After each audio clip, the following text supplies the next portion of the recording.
Assalomu alaykum aziz. Bugun men sizlarga qisqacha ma'lumot aytib o'taman. Quyon boqib foyda qilsa bo'ladimi yo bo'lmaydimi yo faqat zararga kirib ketadimi? Agar shu oddiy jaydari quyonlar boqmasdan shunday parodni masalan Kaliforniya birinchi boshlashga Kaliforniya yaxshiroq, Kaliforniya boqsalar agar bo'ladi.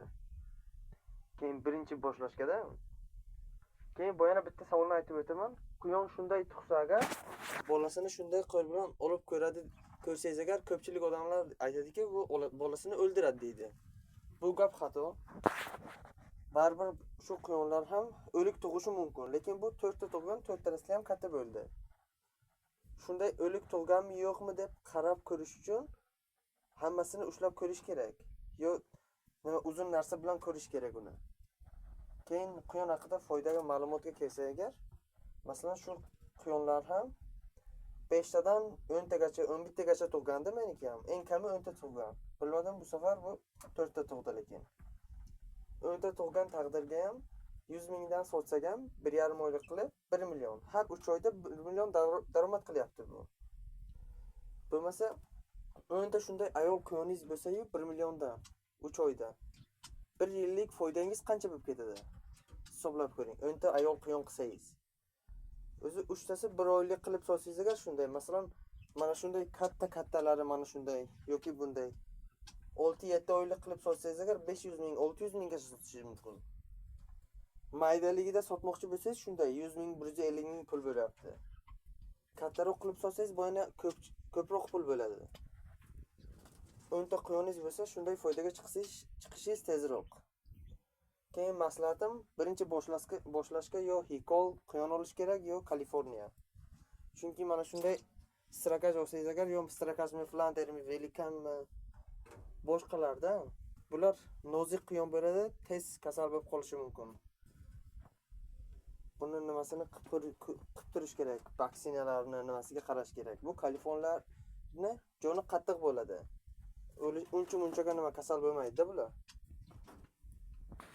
Bitta quyon yesa agar masalan oddiy shunday beda, arpa, non bilan boqsangiz agar bir kunga yesa agar yo 2000 yo 3000 pul yeydi. Ko'p yesa agar bir oyda 10 ta quyonga masalan rasxod qilsangiz agar 300 ming yo 200 ming rasxod bo'ladi, lekin foydasi undan ko'proq bo'ladi.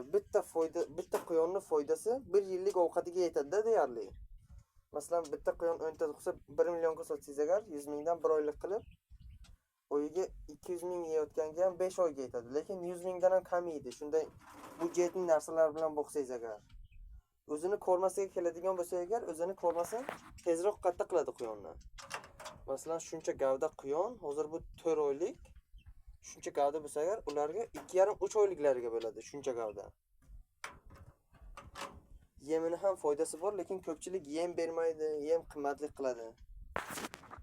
Hozir mana shu quyonlar ham oldin Toshkentdan kelgan vaqtiga yem bilan nima qilgandi? Yem yegandi faqat.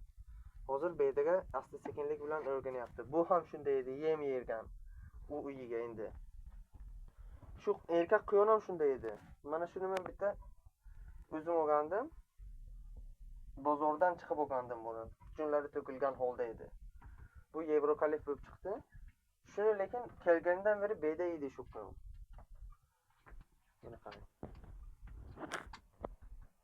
Xullas shunday quyon boqib foyda qilsangiz bo'ladi. Masalan, bittasi 3 oyga 1 million daromad keltirsa agar, 10 tasi 3 oyda 10 million daromad keltiradi.